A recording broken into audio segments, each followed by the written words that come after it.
Warning, this is Jake's first walkthrough of Katawa Shoujo and is going down Emmy's route. Some contents may be inappropriate for kiddies.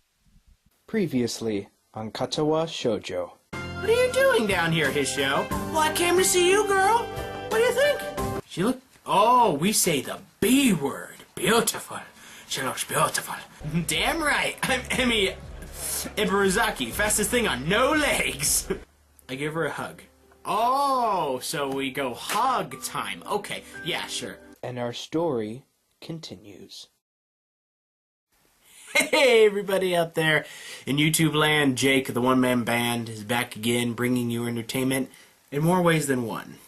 And last time we left off, we were with Kenji here, and everybody was feeling the love besides Hishio, so let's continue with that, shall we? Before I can open my door, however, I am suddenly interrupted by Kenji, who was just exploded out of his room in a flurry of papers. Hey, we need to talk. These rooftop shenanigans of yours, man, they've got to stop. What? You're running around on the rooftop with the limbless wonders. They're women, man. They're gonna... You'll get yourself killed running around like that. I don't follow. Well, you know, we've already almost died by running, so... But anyway, Kenji sighs and adjusts his glasses before what could be understood as an attempt at explaining himself patiently. Look, we're friends, so I'm telling you, this is for your own good. But if I were gonna kill someone, I'd do it by throwing them off the roof and making it look like an accident. Genius! If I've thought of it, then you could be sure that they've thought of it too. They're crafty, almost as crafty as I am. I see. Yes. Good. I'm glad we had this chat. Loan me 500 yet? Well, he did give us advice, so, you know, it could be like a pay, you know? Advice doesn't come free. But anyway, I'm sorry. I need to get a drink, man. I've been inside all day, and the tap water's been compromised, as I'm sure you know. So I need to stock up on something canned. Got it? But to do that, I need 500 yen. And since I've just saved your life with my timely advice, you can at least spare me 500 yen. You know, if it'll make him go away, 500 yen is a bargain.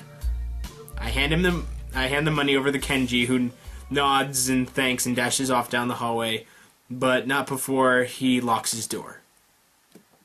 What an exhausting person. I better go in case he changes his mind. Huh. What is it? What are we hmming about? I mean, we just had another run-in with Kenji, and that's always a good time. As I close the door, my heel taps against something lying on the floor. It is a brightly colored rectangular paper, and this must be the something Misha mentioned before. Oh yeah, that's right. Misha. Weird something going on. Probably a student council leaflet she slid under the door. However, I pick it up, find that I couldn't have been more wrong. Someone actually wrote me an old-fashioned handwritten paper letter. Say that it's possible! Impossible! Letters don't exist! Who bothers doing something like that in this day and age anyway? That's what I'm saying. I mean, it is cool. Like, I'll admit that getting a handwritten letter is nice and stuff, but nobody really ever does it.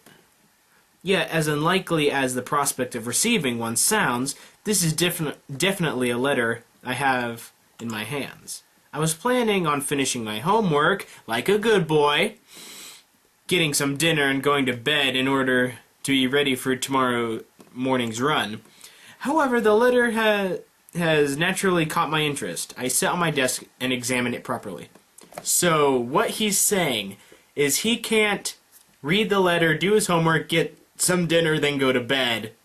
He can't do all four of those. Whatever. I mean, I can like Depending on how long the letter is, I could probably read it in like 5 minutes. What's with the music? It's the first piece of mail I've received here at Yamaku, so I'd feel special even if it wasn't something as rare as a handwritten letter. This causes me even more trepidation is the name of the sender, written neatly on the back of the envelope. Awanako. Like Emmy?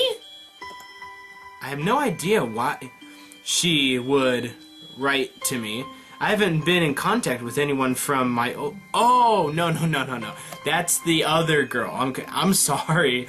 Names, they're similar in some way. I'm sorry. But anyway, it's from the girl that gave me a heart attack since I transferred. And Awanako is the last person I'd expect to want to write me a letter. The last time I saw Awanako was terribly awkward. Embarrassingly so. She came to my hospital room, peeled an apple out of courtesy, and then we patiently sat in a silence for half an hour. She said goodbye and didn't look me in the eye when she closed the door. It might have been a natural end to a series of visits that were possibly pretty painful for both of us. Every time she visited me in the hospital, I wanted to talk to her, but something stopped me every time. Man, you should always talk to people. Every time that I didn't speak made the next time even harder. She looked so guilty that I didn't want to say anything that might upset her, and I never could figure out the right words to say. I think Awanako blamed herself for my heart attack. That's ridiculous, of course, but knowing it and believing it are two very different things. That is true. I told her that it wasn't her fault. Yeah, it's just, genetics, fluke. It's his heart, his heart is the problem. She nodded, and I really think she understood that if it hadn't been that, then sooner or later something else would have made my heart give out. Yet she looked so helplessly sad every time she opened the door and entered my room. So I never managed to say the things I wanted to say. In the end, it might have hurt her even more. Well, let's open the letter and read this thing! Carefully, I opened the envelope and draw out the folded letter from within. Alright. Dear Hishio, how are you? I hope you are well and happy at your new school. Everyone here misses you. Pfft, doubt that. They didn't even send me letters or visit me. Only you visited me. Almost all of our second year class got put in class 3-1 for the final year, so we are pretty comfortable right from the beginning of the year. I'm sure you would have been assigned to this class as well. The mood amongst the third years seems to be very anxious about the final exams, even though they are so far away. The teachers are barging us with it all the time. Even old Mr. Tachibana, who is, by the way, our homeroom teacher this year. Would you believe it? I was sure that he retired after our second year, but here he is nagging everyone about studying for exams. I think things like that are the main reason why the mood amongst the third-year students is so nervous. I must admit that I'm somehow losing confidence in myself as well. Even though I've been, I have always fared reasonably well in exams. Okay, there's more. First I thought that was the end. I was going to be like, wow, this is a pretty depressing letter. It's so weird to think we are already seniors, isn't it? Time has really flown past. I wonder where it went. The new first years seem so young and somehow really innocent. I keep wondering if I was like them in my first year. I've been feeling nostalgic like this for the whole first trimester. Are they calling you senpai? Help me, senpai!